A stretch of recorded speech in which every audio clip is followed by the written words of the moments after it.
நுழைய விடுகிற வேலை யாருடையது? பிரம்மாவனுடையது. அவன் அதை இப்படி நுழைக்கணும், இதுக்குள்ள நுழைக்கணும்னு ஆணையிடுகிறவனாரு பரமாத்மாவான சிவப்பதிகம். இப்படி வேணும் சொல்லிருக்கு. அந்த சாஸ்திரங்கள் சொன்னதான் ஏற்கனவே தவிர அவன் ஒரு பட்சபாதத்தாலே ஒரு தேவதேட்ட அவன் வச்ச ஆசையினாலே அதுதான் எல்லாமே நம்பக்கூடாது. நமக்கு பிரமாணம் வேதம் தான். அந்த வேதம் நாராயணன் தான் ஆதி புருஷன் கல்வெட்டா சொல்றது. இந்த நாராயணன் தான் இந்த பிரம்மாவை படைக்கிறான். பிரம்மாவுக்கு ஊரை உயிராக இருந்து கொண்டு உலகங்களில் ஜந்துக்களை படைக்கிறான். பிரம்மா நல்ல வெந்திய குழம்பு பண்றோம். வெந்திய குழம்பு சாப்பிடுறத நாம் பண்ணி சாப்பிடுறோம். அதுல எவ்வளவு கொத்தமல்லி வரைய போடணும், போட மாட்டான். வெறும் மிளகாய் அள்ளி போட்டு வெந்தயத்தை வதக்கிட்டு கடலப்பருப்பு சேர்த்து பண்ணிடுவான். பெருங்காயத்தூளையும் போடணும் வெந்தி குழம்புக்கு. அதெல்லாம் அப்படி கிளறி எடுத்து வச்சா அது வேண்டு வர வாசனை 7 நாளைக்கு அதுவே சாப்பிடலாம். புரியுதா? கெடாது. 1 மாசம் ஆனாலும் வெந்தய குழம்பு கெடாது. தண்ணி வச்சுட்டோம்னா அது அப்பப்போ சூடேற்றணும், சூடாறிடும். அதுக்கு இச்சுவை தவிர பரமபதமும் அச்சுவை தரினும் வேண்டேன் என்று தான் பாட வேண்டியதாக இருக்கின்றது. அதே போல காரியமாக மாறுகிற தன்மையை உடைய இந்த பிரகிருதி முழுவதையும் அறிந்தவனான எம்பெருமான் எதை எப்படி எப்படி ஆக்கணும்னு சங்கல்பம் பண்றான். அந்த சங்கல்பத்தினாலே பருப்பு போடக்கூடாது, கள்ளப்பருப்பு தான் சேர்க்கணும் அப்படின்னு எம்பெருமானுக்கு தெரியுமானபடினாலே அவன் என்னவாக இருந்து என்ன செயல்களை செய்திருந்தாலும் அந்த செயல்களுக்கு ஏற்றபடி அன்னவாக அவர்களை ஆக்குகிற சங்கல்ப விசேஷத்தை உடையவனான எம்பெருமான் பண்ணது இந்த சிருஷ்டி. நல்லா வச்சுட்டானே தவிர துவரம் பிரம்ம அப்படி இருக்கும். அதுக்கு என்ன பண்ணணும்? கடலை பருப்பு முன்னாடி இருக்கா, உத்தரவாதம் இருக்கு இல்லையே, சாப்பிடுறதுக்கு திறந்துதான் ஆகணும்.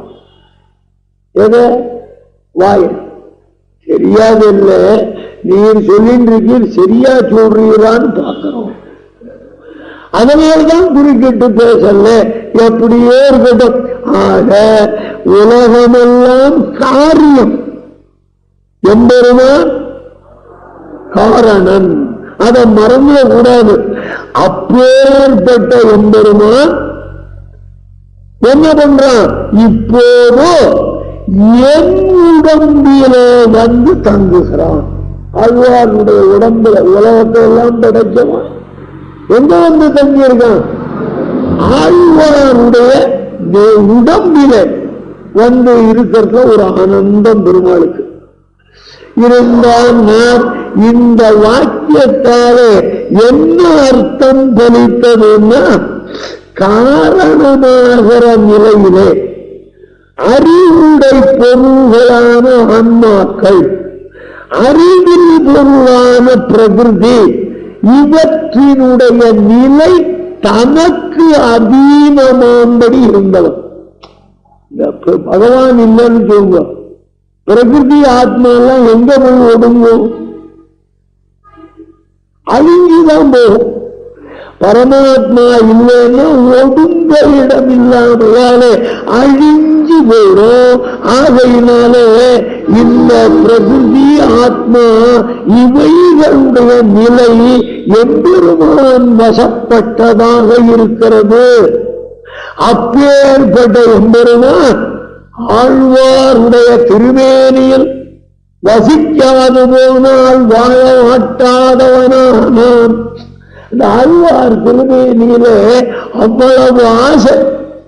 நம்மது தெருமேனி, அவனது திருமேனி, புரியுதா? அதுல அவ்வளவு ஆசை எம்பெருமானுக்கு. அதுக்கு மேலே உலகலாம் ஊழி வேறும் தன்னுள்ளே படைத்து, அதாவது படைத்தல் என்பது சங்கல்பத்தாலே எம்பெருமான் நினைக்கிறான். அவ்வளவுதான். என்ன ஒருத்தரையா படைச்சானா இல்ல ஒருத்தரையா பெற்றெடுத்தானா? சங்கல்பம். சங்கல்பம்னா மாறாத நினைவு, பயனளிக்கக்கூடிய நினைவு. அவன் நினைவுலதான் நம்ம வாழ்வே இருக்கு. புரியுதா? சத்திய சங்கல்பனாகையாலே காரண நிலை காரிய நிலைன்னு ரெண்டு வேதாந்தத்துல. காரண நிலைன்னா இந்த உலகங்கள் எல்லாம் உண்டாக வேண்டும் என்று எம்பெருமான் சங்கல்பம் பண்ணுகிற ஒரு நிலை இருக்கிறதே காரண நிலை. அவைகளே உலகங்களாக மாறி தென்படுகிறதே அது காரியமான நிலை. ஆக ஒரு தடவை எம்பெருமான் இந்த ஆத்மா இருக்க வேண்டும் என்ற சங்கல்பத்தோடு நினைத்து விட்டால் பின்னை நம்மை தானே வந்து பற்றுகிறான். நாம படுத்துதானே தெரிகிறோம் அப்படின்னு நினைக்கிறானா? ஆழ்வார் சரீரம் நமக்கு கிடைக்குமா அப்படின்னு எம்பெருமான் நினைச்சு இதுல வந்து புகுந்தான். காத்து கெடுத்துவலும் பிரளய ஆபத்து நேர்ந்த பொழுது இந்த உலகத்தில் உள்ள உயிர்களுக்கு எம்பெருமானை ஒழிய வேறு எவரும் புகழாக இல்லாதது போல ஆழ்வார் இல்லை என்றால் தான் இல்லை என்னும்படி என்னிடத்தில் ஆசையுள்ளவனான். எம்பெருமான் இல்லைன்னா நான் இருப்போமா? அந்த நிலைக்கு வந்த ஆழ்வார் உடம்பு எனக்கு கிடைக்கலன்னா நான் இல்லை என்ற அளவுக்கு எம்பெருமான் போகணும். அந்த அளவுக்கு ஆழ்வாரிடத்திலே வாத்சல்யத்தை உடையனானான் என்பதுதான் இங்கு பொருள். பெரியவாச்சான் பிள்ளை தம்முடைய 24,000 படிகளே சகலலோகங்களையும் கல்பந்தோறும் தன சங்கல்பதேசத்திலே உண்டாக்கி நாமரூபங்களை கொடுத்த பின்பு தன் காரியம் தானே செய்து கொள்ளலாம் என்று அவளவில் விடாதே அவற்றினுடைய ரட்சணத்தை பண்ணி அவை கலந்து போனாலே கழித்ததுவே யாத்திரையாயிருக்கிறவன் தான் இவரை விட்டால் தரிக்க மாட்டானாய் இரான் என்றான். வியாக்கியானத்தினுடைய அழகு வரும் என்னன்னு கேட்டா, சகலலோகங்களையும் எல்லா உலகங்களையும் கல்பந்தோறும் கல்பந்தோறும் தன்னுடைய திருமேனியினுடைய ஒரு சிறு பகுதியிலே உண்டாக்குகிறான். உண்டாக்கி அவைகளுக்கு நாமம் ரூபம் இல்லையா? ஆத்மாவுக்கு ஒரு ரூபத்தை கொடுக்கிறான். அவன் பண்ண பாப்பு புண்ணியங்களுக்கு தகுந்த மாதிரி அதுக்கு தகுந்த ஒரு பேரு இல்லையா? பேரு வைக்கிறதுன்னு என்ன சொல்லி கூப்பிடுவேன் சரி அப்படின்னு பேரவெல்லாம் விரும்புவோம். வெங்கடாஜியார் சுவாமி அப்படின்னா அவன் தான் திரும்புவான். அந்த நாமதேயம் என்பது எம்பெருமானுக்கு தான் இந்த நாமம்னு கிடையாது, நமக்கு ஒரு நாமம் தான். நாமதேயம் இன்னதென்று சொல்ல வல்லமல்லமே என்றார் திருமணி சேர்க்கிறார். எல்லா நாமமும் அவனோட நாமம் தான். புரியுதா?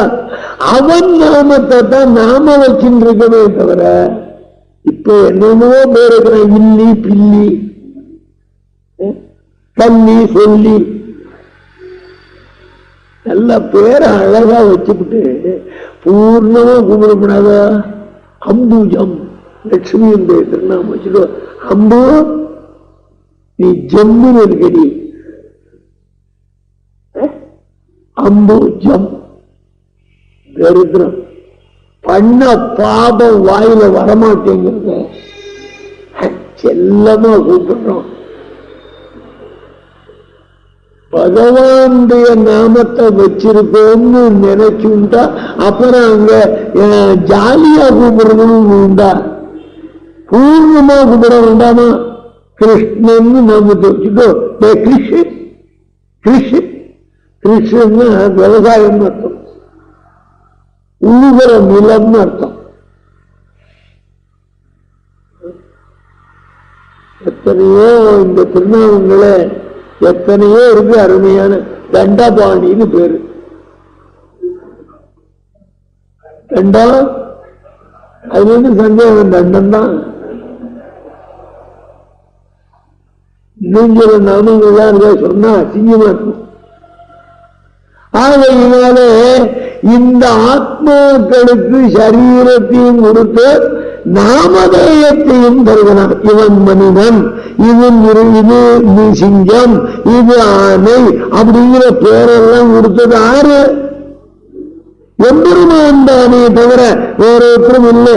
இப்படி நாமரூபங்களை கொடுத்த பிறகு இந்த சரீரத்தை உடைய ஆத்மாக்கள் தங்களுக்கு வேண்டிய காரியத்தை தாங்களே செய்து கொள்ளலாம் அப்படின்னு விட்டுடாதபடிக்கு அவற்றினுடைய ரட்சணத்தை பண்ணி அவைகளை காத்தல் தொழிலையும் தானே செய்து அது தேறிய உடனே என்ன பண்றான்?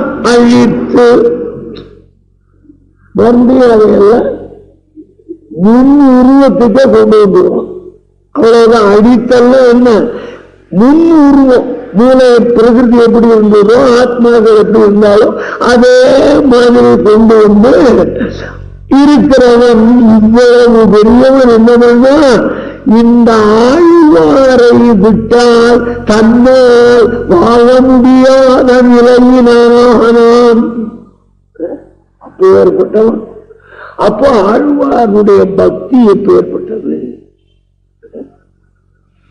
அதப்பா ஆழ்வார வந்து ஏற்றுக்க மாட்டேன்னு சொல்றவாலும் உண்டு. ஏன்னா அவர் வந்து வேளாளர் ஜாதியில மட்டும் ஆயினாலே சொன்னாரு. திருசுரபியானாலும் கோத்தொங்கழியாகிறே. திருசுரபின்னா தெய்வ பசு, சுரபி காமதேனு. தெய்வ காமதேனுவாக இருந்தாலும் பசுவாக இருக்கிற தன்மை அதை விட்டு அகலாதது போல ஆழ்வார் எவ்வளவுதான் பக்தராயிருந்தாலும் அந்த சூத்ரனாக பிறந்த தன்மை மாறாது அப்படின்னு வைஷ்ணவர்களில் ஒரு சாரார். மூக்களை இடாதவர்கள் சொல்லத்தானே பண்றது. அப்படின்னு என்ன இருந்தாலும் ஆழ்வார் சூத்திரம் தான் சார் அப்படின்னா அதுக்கு பதில் சொல்றார் ஆச்சாரிய ஹிருதயத்துல. கிருஷ்ணத்வைபாயனாதிகள் போலே கீழ் குலம்பு கவராக கோபாலரை போலே அசைக்க முடியாத கல்வெட்டாக நாயனார் காட்டுகிறார். ஜென்மபூமிகளை உத்தரித்து கீழ் புறம்புக்க வராக கோபாலரை போலே இவரும் விமத்தினை உயிக்கா இப்படியானார். இதுக்கு என்ன அர்த்தம்னா சொல்ற போது சொல்றேன். சூத்திரம் மட்டும் தெரிஞ்சுக்கோங்க. என்னதுக்கு கொஞ்சம் லேசா சொல்லு. ஜென்ம பூமிகளை உத்தரிக்க கீழ் புலம்புக்க வராக கோபாலரை போலே. ஜென்மம்னா பிறவி, பூமின்னு உங்களுக்கு தெரியும். பிறவியை உயர்த்துவதற்காக எம்பெருமான் வராகனானான்.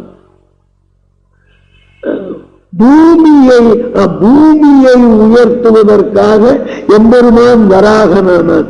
பிறவியை உயர்த்துவதற்காக எம்பெருமான் இடையனானான் இல்லையா? அதனால அங்க மட்டமான ஜாதி அப்படின்னு நினைச்சிருந்தா எம்பெருமான் பன்னியா பிறந்திருப்பனா, இல்லை இடையனா பிறந்திருப்பனா, அவைகளை உய்விப்பதற்காகத்தான் வரா. அதுபோல ஆழ்வாரும் பாமரர்களை திருத்துவதற்காக நான்காம் மர்மத்தவரானார் அப்படின்னு எடுத்து பேசுறார். பதில் சொல்ல முடியாது. இத பார்த்து தான் வயக்கரிச்சல். ஒன்னும் அசைக்க முடியலையே அப்படிங்கிற வயக்கரிச்சல். அது இப்ப வேண்டாம்.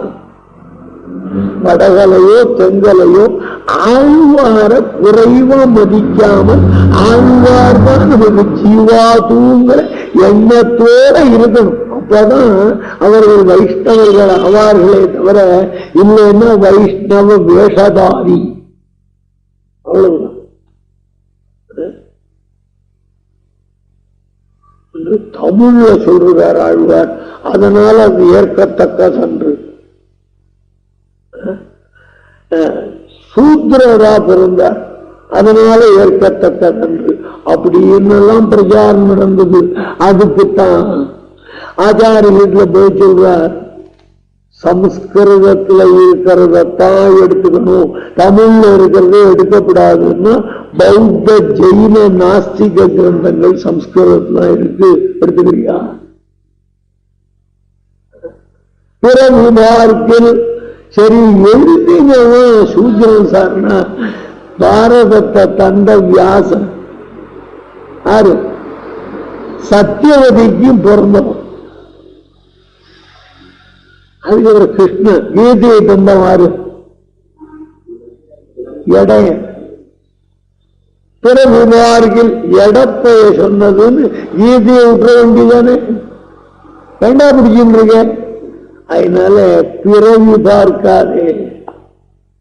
அவன் எந்த பிறவியா இருந்தான்னு அவன் குலந்தாங்கு சாதிகள் நாளிலும் கீழிருந்து எத்தனை நலந்தான் இல்லாத சண்டாள சண்டாளர்களாகிலும் வளந்தாங்கு சக்கர தன்னல் மணிவண்ணற்கு ஆளென்று உள்வளந்தார் அடியார் அடியார் அடியார்கும் அடியோங்களேன்னு அடியார் படினார். கார்த்திகை மாசத்துல நம்பாடுவான்னு விட்டான். நம்மை பாடுவான்னு எம்பெருமானாலே அருளப்பட்டவன் நம்பாடுவான்னு பேரு. அவன் தீண்டத்தகாத ஜாதியில பிறந்தவன், பஞ்சமன். திருக்குறுங்குடியில கைசிக ஏகாதசி அன்னைக்கு அவன் ராத்திரி போய் பெருமாளை அப்படி குணாகாரத்துல தூரம் இருந்துட்டு அப்படி கைசிகம்னு ஒரு பண்ணு ஆகும், அந்த ராகத்தை பாடிட்டு பொழுது முடிச்ச திரும்பி போடுவான். ஒரு வைகுண்ட ஏகாதசி ராத்திரி இவன் திருக்குறளுடைய நம்பிக்கை வாசிக்க போறான். அப்போ பிரம்மராட்சசன்னு தெரியுமா? பிராமணனா பிறந்து அதற்கு வேண்டிய தகுதிகள் ஒன்றும் இல்லாமல் இழக்கிறவன் ராட்சசனாக பிறப்பான்.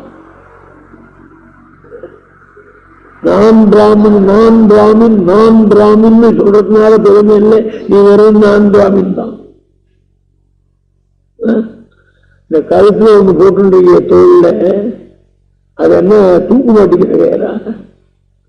காயத்ரி பண்ண வேண்டாமா? பிராமணனுக்கு உரியதான காரியங்கள்லாம் பண்ணாதானே பிராமணன். இல்லைன்னா பிராமண பெண்ணுக்கு பிறந்ததுனால மட்டும் ஒருத்தன் பிராமணன் ஆயிட மாட்டான். புரியுதா? இந்த பிராமண ஜாதிக்குன்னு சில கர்மாக்கள் இருக்கு. அந்த கர்மாக்களை ஒழுங்கா பண்ணணும். சந்தியாவந்தனம், அக்னிஹோத்திரம் இதெல்லாம் பண்ணணும். அக்னிஹோத்திரம் பண்றான், உதட்ட அளவுல வச்சு புண்ணு போயே விடுறான். ஏண்டா போக விட்டாலும் என் மூஞ்சிலே விட்டான். அது விட்டோன்னு வாசனை எனக்கும் கொஞ்சம் பிடிச்சிருக்கு. ஆனா அதை பழகம் பிடிச்சிக்கல. புரியுதா? ஆக பெருமாள்கிட்ட சொந்த பண்ணிட்டு நடுநாளா பசியா இருந்து இன்னைக்கு வந்துட்டான், இவனை முழுங்க வேண்டியது அப்படின்னு பிடிச்சது. ஐயா, என் உடம்பு ஒத்தனாலையும் தீண்டத்தகாத உடம்பு, இதை நீர் சாப்பிடுறத பத்தி எனக்கு சந்தோஷம். ஆனா நான் கைசிகப்பன் பாடணும், அந்த பண்ண பாடிட்டு வந்துடுவேன். அது வரைக்கும் பிளீஸ் கிவ் மீ டைம். கை நழுவி போயிட்டா நீ திரும்பி வருவேன்னு எப்படி நம்ப முடியும்? நீ சத்தியம் பண்ணுன்னு 108 சத்தியம் பண்றான். நான் திரும்பி வராமல் போவேனானால் இந்த பாவத்தை அடைவானாக. கைசிகம் கேட்கணும். அதுலயும் அந்த முதல்ல இந்த அவதாரங்கள் பத்தியே எடுத்து எல்லா அவதாரத்தையும் கழிச்சு வராக அவதாரத்துக்கு சிறப்பு சொல்றார் பட்டர். அழகான இடம் புத்தகம் போட்டிருக்கான். கைசிக ஏகாதசி புத்தகமே போட்டிருக்கான். படிக்கலாம் ஒண்ணுமே புரியாது. புத்தகம் எங்காட்டிலும் இருக்குன்னு சொல்லிக்கலாமே தவிர அதை படிச்சேன்னா ஒன்னும் புரியாது. மத்தியமக்னர்களாய் ஆரோடு திருந்து ஆளாடியில் ஏறி நின்று ஆடி நோக்குவாவோ என்ன அர்த்தம் பண்ணுவேன்? அப்படியே சுருண்டு போனா காலட்சேவன் சொல்லலாம். அவ்வளவுதானே தவிர கேட்கணும். எங்க தவப்பன நினைக்கிறேன். இப்போ நினைக்கணும். இந்த மந்த மதிய உட்கார வச்சு எனக்கு புரியவே கஷ்டம், படாத பாடுபட்டு உருவாக்கினாரே, அவரை அப்பன்னு நினைக்கிறதா ஆச்சாரியன்னு நினைக்கிறதா? அந்த மாதிரி எனக்கு 2 பிள்ளை, 2 குரங்கு. எவனா ஒத்த இதை கத்துக்கப்படாது. ஆத்துல 60,000 ரூபாய்க்கு புத்தகம் வச்சிருக்கேன். ஒன்னும் நான் சொல்லிட்டேன், எரிமுட்டையெல்லாம் வாங்காத, புத்தகத்தை அடிக்க என்ன வச்சிருவோம். என்ன பண்டித புத்திர சுண்டா மனசுல ரொம்ப துக்கம். ஏன்னா அடியன் இந்த உபன்யாசத்தோடு 8வது தலைமுறை. அடியனும் அடியனுடைய தமையனாரும் 8வது தலைமுறை. 9வது தலைமுறை இல்ல. எம்பெருமான் திருவுள்ள என்ன வச்சுட்டு இருக்கானோ ஆருக்கு தெரியும். ஆறானும் பயன்படுபவனுக்கு இதெல்லாம் கொடுத்துடணும். எங்க ஊர் பேர் இருக்கான், எனக்கு பயன்படும் கொடுத்துடும் இப்பவே அப்படின்னா. ஏற்கனவே ஒருத்தனை வீட்டுல பேசி வச்சுட்டு வந்திருக்கான், அள்ளிட்டு வரேன் ஏதாவது விலையை கொடுத்துட்டு போடு. இந்த வேலைக்கு நான் எப்படி கொடுக்கறது? விஷயம் தெரிஞ்சுக்கணும். நீங்க எல்லாம் கேட்டே தெரிந்தவர்கள். பொருத்தியானுக்கு சொல்லணும்னா படிக்கணும், கேட்கணும், சிந்திக்கணும். இவ்வளவும் பண்ணாதான் மேடையில் உட்கார முடியும். இன்னொரு சுவாமி வந்தார், சம்பாதனை வாங்கிட்டு போடுறாருன்னா லேசா தொண்டை என்ன புண்ணாகும் தெரியுமா? ஆனா ஆயிட்டு போகுது. 10 பேர் எம்பெருமானுக்கு ஆகிறார்களே, அது ஒரு பெரிய கைங்கரியம் அல்லவா? எங்க அப்பா தான் சொன்னார், படிக்க வச்சார். அந்த நாள்ல 1953 இன்டர்மீடியட் படிச்சேன். அப்புறம் short and higher, typewriting higher, Hindi typewriting, English typewriting, Tamil typewriting higher, book keeping higher எல்லாம் படிச்சுட்டு ஹையரே உனக்கு ஹையர் வேண்டாம்னு விட்டான் பகவான். ஹையரே இதுல ஒண்ணு விட்டான். அவனுடைய திருவிழா அந்த சர்டிபிகேட்லாம் இன்னும் இருக்கு, வச்சிருக்கேன். SSLC சர்டிபிகேட்ல என் ஆம்படையா பார்க்கப்படாதுன்னு மறைச்சி வச்சிருந்தேன். அவன் அதை நோண்டி பார்த்துட்டான். இங்கிலீஷ்ல 100க்கு 98, சமஸ்கிருதத்துல 100க்கு 100 போடவே மாட்டான், போட்டான். மேத்தமேட்டிக்ஸ்லயும் 100க்கு 100, சோசியல் ஸ்டடீஸ்ல 48, சயின்ஸ்ல 32. இந்த மூஞ்சிக்கு அவ்வளவுதான் வரும் சயின்ஸ். அவன் என்னமோ கங்கை காமங்கிறான், ஹைட்ரேட்டுங்கிறான், அதுங்கிறான். நமக்கு ஒன்றும் புரியல. வாத்தியார் என்ன, நான் படிச்ச சாஸ்திரத்தை நான் வச்சுக்கிறேன், நீங்க கொடுத்த பாடத்தை நீரே வச்சுக்கணும் அப்படின்ட்டு வெளியில வந்து சாஸ்திரத்தை வாசிக்க ஆரம்பிச்சேன். எம்பெருமானுடைய எனக்கு அனுகிரகம் பண்ணா எங்க தவப்பனார் அப்படி வாச்சார். ஒண்ணும் இல்லாத குப்பையில எறிய வேண்டிய வஸ்துவை கோபுரத்துல ஏற்றி வச்சுட்டு போனாருன்னா, எந்த பிள்ளையா இருந்தாலும் தன் தாய் தகப்பனை தன் உயிர் உள்ள வரைக்கும் நினைச்சுட்டேதான் இருக்கணும். மறந்தான்னா வாழ்வு இல்லை அவனுக்கு, அவன் குடும்பமும் வீணாயிடும். ஏன்னா இவனை பெற்று வளர்த்து பாலூட்டி சீராட்டி தாளாட்டி இந்த இவனையே நினைச்சுட்டு கணவனை கூட பெருசா மதிக்காத குழந்தை நன்னா இருக்கணும்னு அது அந்த வாத்சல்யமே உருவான தாய் குழந்தைய நன்னா கொண்டு வரணும்னு அவனுடைய ஹிதத்திலேயே உருவான தந்தை, இந்த 2 பேரை விட ஒரு தெய்வம் உண்டாலோகத்துல பெண் தெய்வம் வர வரைக்கும் இவனுக்குன்னு ஒரு பெண் தெய்வம் வருமானம் நல்லா இருக்கு. என்னடி நாம தனியா போயிடுவோம். ஏண்டி அவளோட இருந்த வீடுதான் இவ்வளவு பிரிச்சு இருக்கு, அவளோட இருந்தா அவளுக்கு யாரு சமைச்சு கொட்டுறது? உலகம் அப்படி இருக்கு. கல்யாணத்துக்கு முன்னாடியே தனி வீடு பார்த்து வச்சிருவான் குடியிருக்கிறதுக்கு. அவன் கொடுத்துடுறான், அட்வான்ஸ் கொடுக்கல. கல்யாணம் ஆகி போனா வேலை கொடுத்தாருன்றான். வேற வழி இல்லைன்னு அப்பா அம்மாவோட வந்து இருக்கானே தவிர பிதா மாதாக்கள் தெய்வம் அப்படிங்கிற புத்தி வரலையே. வரணுமே, வரலன்னா குணப்படுவியே. ஒரு தகப்பன் அவன் என்ன பண்ணா, தன்னுடைய தகப்பன் அவனுக்கு 80 வயசு ஆயிடுச்சு, அவனுக்கு தானும் சோறு கொண்டு ஒரு அலுமினிய தட்டு, அது இனிமேல் நசுங்கிறதுக்கு இடம் இல்லை, பூரா நசுங்கி இருக்கு. அதை அப்பங்கிட்ட கொடுத்து ஒழுங்கா பத்திரமா வச்சுக்கோ, அந்தந்த வேலைக்கு மீட்டு போடுறோம், தின்னுட்டு போ அப்படின்னு வச்சிருந்தான். அந்த கிழவனுக்கு அப்பாக்கி வச்சிருந்தான். அந்த கிழவனுக்கு ஒரு பேரன் ஒரு நாள் அந்த தட்டை திருடின்னு போட்டாமா. கிழவன் அவன் அப்பவும் ஜோத்த கொண்டுதான் கிழவன் தேடுன்னு சொல்றான். ஐயோ காணுமே இன்னைக்கு என்ன திட்டுவானோ, சோறு தரமாட்டானோன்னு அப்படின்னு திட்டுறச்சே. இந்த தட்டு அங்கதான் வச்சிருந்தேன், காணும். இதை காப்பாத்திக்க துப்பு இல்லை, உனக்கு சோறு ஒரு கேடா வருங்க. நான் தான் அப்பவே சொன்னேனே, அவருக்கு லேசா பைத்தியம் முடிச்சிருக்கேன், இதான் சந்தர்ப்பம் கிடைச்சுன்னு ஆரம்பிப்போம். அப்ப அந்த பையன், தாத்தா தட்டு இங்கதான் இருக்கு, நான் தான் எடுத்து வச்சிருந்தேன். ஒண்ணு அப்பம் பார்த்தாலே, எதுக்குடா தட்டை ஒழிச்சு வச்சேன்?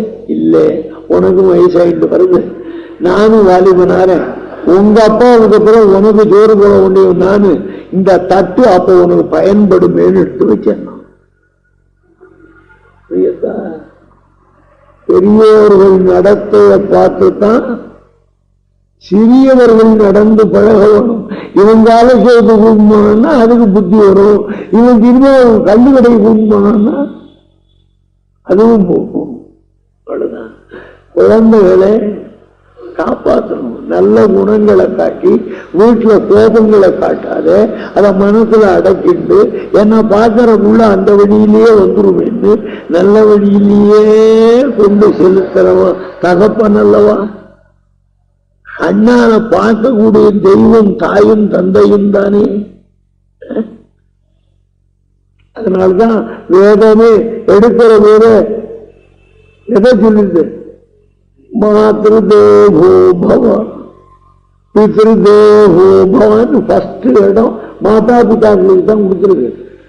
அவ பண்ற உபகாரத்துக்கு ஈடா யார் பண்ண முடியும்? உன்னை தாங்கி இந்த உலகத்துல கொடுத்தவளவள், உன்னை தாங்கி அறிவை கொடுத்து நல்ல குணங்களை பழக்கினவன் அவன். அவர்களை விட இன்னொரு வணங்கத்தகு கடவுள் உண்டா? யாருமே சின்ன பசங்க வரதில்லை, பெரியவாதான் வரமே. நாங்களும் அப்படித்தான் இருக்கோம், மாறிக்கிறோம்னா சந்தோஷம்.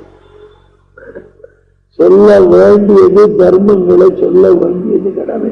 சக்கரவர்த்தி திருமகனுடைய கதையை ராமாயணம் கேட்கிறோம். அது சூர்பகரை வந்தாங்கன்னா அடாடாடாடாடாங்கண்ணா. நிஜமாவே எதிரில் வீட்டுக்குள்ள வந்தாங்கன்னா அப்பா அவங்க சொல்றது வேறையா இருக்கும். ஐயோ ஐயோ ராமாயணம் கேட்கறது இதுக்கா? சூர்பனகையோ ராவணனையும் கேட்கறதுக்கா? ஸ்ரீராமன் தசரதனிடத்திலும் கௌசல்யிடத்திலும் எப்படி நடந்து கொண்டான் அதை கவனிக்கணும்.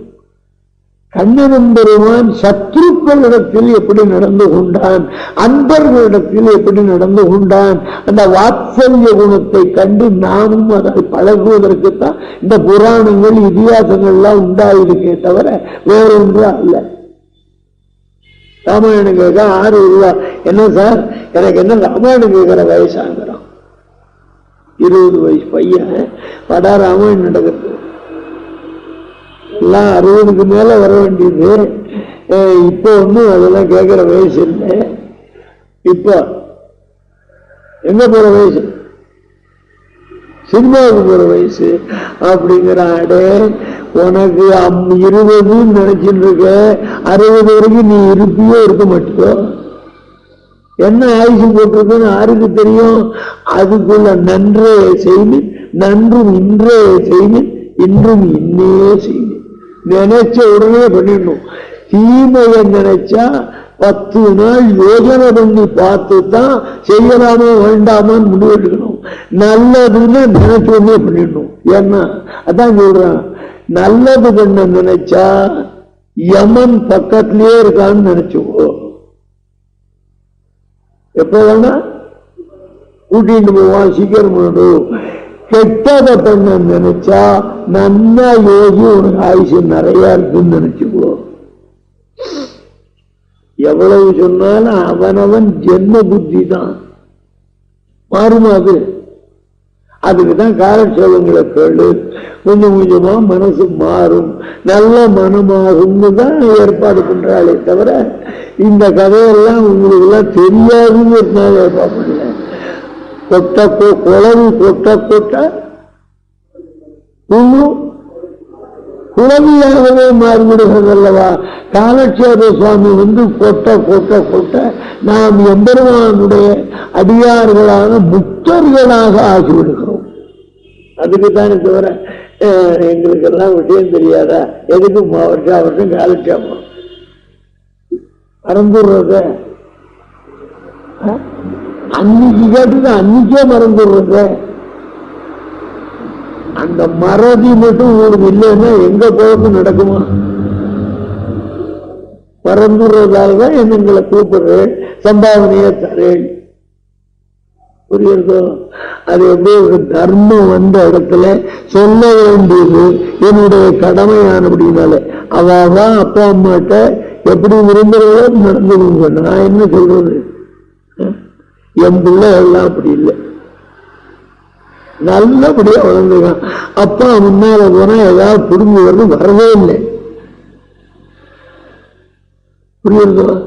அப்பா எதிரில் போனா எதையாவது சொல்லிட்டே இருக்கணும், கிட்டவே வரதில்லை. அது ஒரு க்ஷேபம் தானே. அவனுக்கும் திட்ட மாட்டேன் அவன். ஆனா பிள்ளை ஒழுங்கா இருக்கான், அதனால சந்தோஷமாக நமக்கு இருக்கின்றது. தாய் தகப்பந்தான் குழந்தைகளை வளர்க்கணும். இவன் ஒரு வேலை அவன் ஒரு வேலை, 2 ஆபீஸுக்கு போயிட்டா 6 வச்சு வரடின்னா அவ குணம் தான் இதுக்கு வரும். என்ன பண்றது? காலத்தின் கோலம் எல்லாம் சொல்லத்தான் பண்றது. சொன்னால் விரோதம் ஆகியலும் சொல்லுவோம். நீங்க இப்படி எல்லாம் சொன்னா சம்பாவனை தர மாட்டோம், வேண்டாம், நீங்க ஒன்னும் தர வேண்டாம். இதை கேட்டு அந்த வழியில மாறினீங்கன்னா அதுதான் சம்பாவனை. அப்ப நிஜமாவே வேண்டாமா? வார்த்தைக்கு சொன்னேன், புரியுதா? நீரே சொல்லிட்டு வேண்டாம்னு நாங்க கொண்டு வந்துட்டு அவமானப்படுத்தா என்ன பண்றது அப்படின்னு நீங்க நினைப்பேன். வார்த்தைக்கு சொல்ற விஷயத்தை ஏற்றுண்டு அதன்படி நடக்கிறது தான் சுவாமிக்கு தரக்கூடிய மரியாதையை தவிர இதெல்லாம் அவர் நன்னா இருக்கணும், அடுத்த தடவை வந்து சொல்றதுக்கு ஒரு உடம்புக்கு சாப்பாடு வேணுமே அப்படின்னு ஒரு சுயநலத்துக்காக தரையிலே தவிர, புரியுதா? யோஜனை பத்தி பார்த்தாதான் புத்திக்கு இதெல்லாம் படும். இவர் தானோ, இவர் இல்லைன்னா வேற வித்தான் இல்லையா, அவருக்கும் சம்பாதம் கொடுத்தானே ஆகணும். யோஜனை பண்ணி மனத்துல வாங்கி கொள்ளுங்கள். அப்பேற்பட்டவன் ஆறு? ஆழிவண்ணன். வண்ணம் வண்ணம் என்றால் தன்மைன்னு அர்த்தம் தமிழ்ல. ஆழின்னா கடல், கடல் போன்ற தன்மை. கடலை கலக்க முடியுமா? அது மிடுக்கு, கம்பீரமுடையது.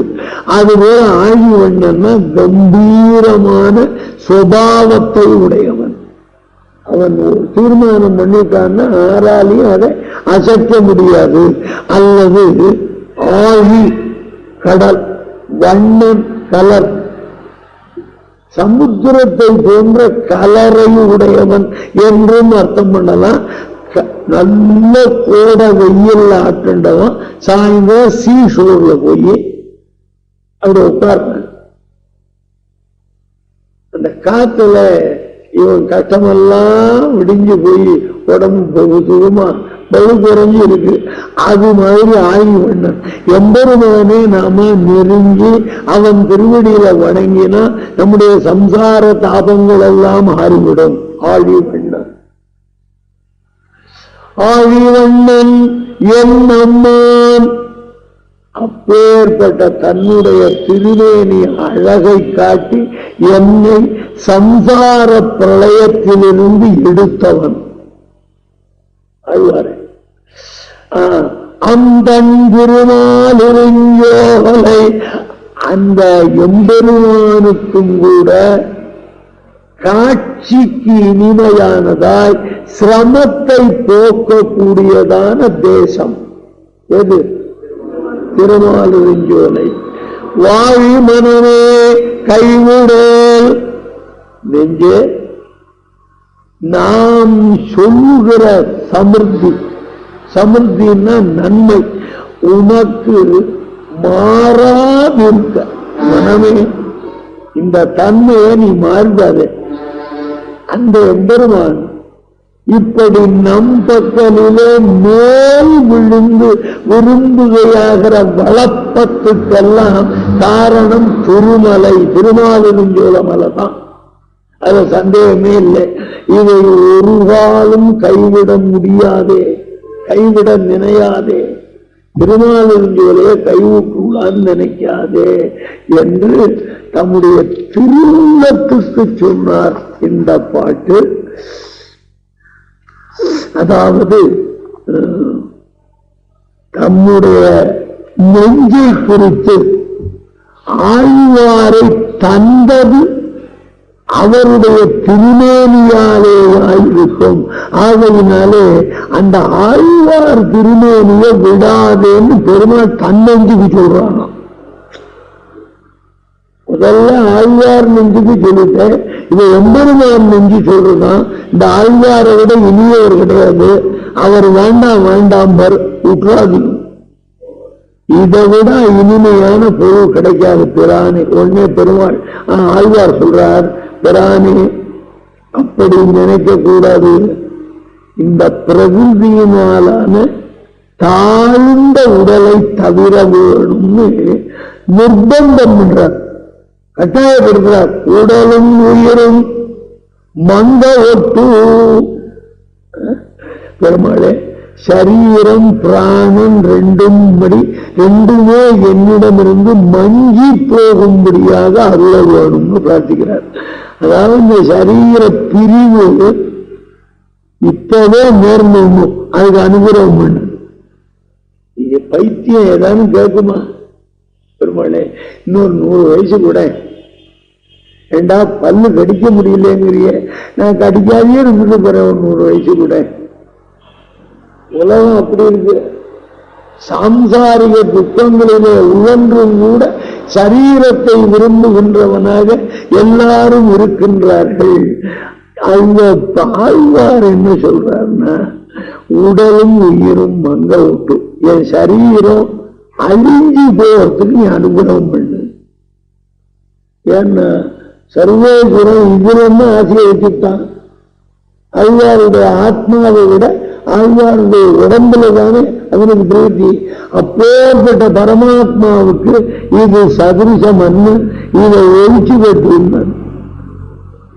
ஆக இந்த அந்த திருநாளுஞ்சோலை மலை போல எம்பெருமானுக்கு கொல்லத்தக்கதாக இருப்பது ஆழ்வார் திருமேனி. திருநாளுஞ்சோலை விட்டாதான் ஆழ்வார் திருமேனி ரசத்தை விடுவான். பெருமாளுக்கு அதுலதான் பிரீத்தி. ஆக மங்க உற்று இதற்கு முன்பிருந்த ஆழ்வாருடைய இருப்பு பிராரப்த சேஷத்தால் அல்ல.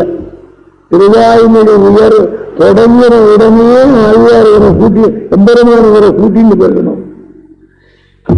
இது முடிகிற வரைக்கும் வச்சிருந்தான்னா இவர் பண்ணின பிராரப்தம் அது எத்தனை நாள் வச்சிருக்கோ அத்தனை நாள் இருந்தார் என்பதல்ல. இவரை வச்சிருந்து திருவாய்மொழி முழுதும் பாட வைக்க வேணும் என்று எம்பெருமான் எண்ணின எண்ணத்தாலே இருந்தார். புரியுதா? அப்படி மங்களுக்கு இதற்கு முன்பிருந்த ஆழ்வாருடைய இருப்பு பிராரப்த சேஷத்தினாலே அல்ல, பகவத் அபிப்பிராயத்தாலே. இந்த ஆழ்வார் கொஞ்ச நாள் இருக்கட்டும் அப்படின்னு அவன் நினைச்சுட்டான் என்று இந்த பாட்டுல சொல்லி முடிக்கிறார். பாட்டை நம்பாடுவான்னு நடுவுல விட்டேன். அது நடுவுல விட வேண்டியதுதான்.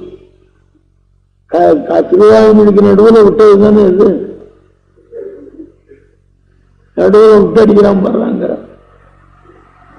நம்பாடுவான் அவ்வளவு பிரார்த்தனை பண்ணா அப்புறம் அது இறங்கி உண்மையானவான் அப்படின்னு போயிட்டு வான்னா போனான். கைசிகம் பாடினான். பாடின பிறகு திரும்பி வந்தான். போயிட்டவன் திரும்பி வந்தான்னா யோக்கியனா தான் இருப்பான். இவனை விழுங்கக்கூடாது. இவனை வச்சு நம்முடைய பிசாசு ஜென்மத்தை போக்கிக்கணும். அவங்ககிட்ட கேட்கறான், நீ இன்னைக்கு பாடின பாட்டின் பலனை கொடுங்கிறான், இல்ல ஒரு நாழிகை பலனையாவது கொடுங்கிறான், இல்ல ஒரு நிமிஷ பலனையாவது கொடுங்கிறான். எல்லாத்தையும் நம்பாடுவான் மறுக்க. கடைசியில போனா போனதுன்னு ஒரு அரைச்சாம பாடின பலனை கொடுத்தான். அதுலயே அந்த பிரம்மரட்சஸ் பிராமணன் ஆயிட்டான். இல்லையா? சோமசர்மான்னு பேர் அவனுக்கு. யாகம் பண்றேன் யாகம் பண்றேன் யாகத்துல மந்திரங்கள் எல்லாம் தப்பா சொன்னதுனால பிரம்மராட்சஸ் ஆயிட்டேன். அதனால யாகம் பண்றது யஜ்யம் பண்றது ஹோமம் பண்றதெல்லாம் அந்த ஒழுங்கா உச்சரிக்க தெரிஞ்சவனை வச்சுதான் பண்ணணுமே தவிர இப்ப எல்லாரும் ஹோமம் பண்ணி வைக்கிறேங்கிறான்.